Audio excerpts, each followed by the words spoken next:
The Prime Cabinet Secretary said they are not only focused on crops, they are going to help livestock farmers with restocking, provision of grass, and other support services. Go on, Minister. Thank you, Mr. Speaker. Let me deal with the question of Kaspool. Mr. Speaker, I think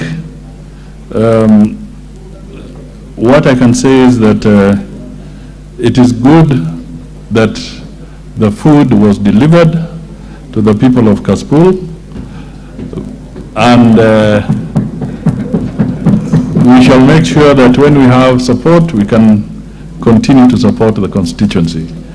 The issue of cost of delivery is a valid point, that as we deliver food to the needy, it must be done in a cost-effective manner. So it's appreciated. Mr. Speaker, there was the issue of subsidy, the 57 billion subsidy. Mr. Speaker, that was precisely the point I was driving home a little bit earlier when I was saying that the government had to terminate this very, very punitive subsidy around fuel,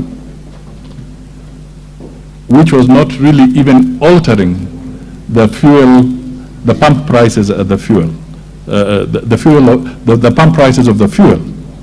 And we were spending, that is you and I and the other Kenyans out there, were spending close to 16 to 20 billion per month to deal with this subsidy. So I do acknowledge there is indeed a pending portion of about 57 billion, but this was because that subsidy, if I may use the words I used earlier, was ill-advised. And we are now suffering the consequence of that. That is why we have eliminated that fuel subsidy. Mr. Speaker, the issue of housing, which was raised, to the best of my knowledge, no tax has been effected. I think there is a misinterpretation of a message that went out that we want to grow savings. And to grow savings, the issue was what becomes the contribution of the employer and the employee to the NSSF fund. That was the message. And I think it was then distorted to give the impression that we are talking about taxing for the low-cost housing. I hope that helps resolve that particular issue. Mr. Speaker, I also want to state that some of the measures we have pronounced here and many others are geared towards stabilizing the economy and in attracting foreign direct investment.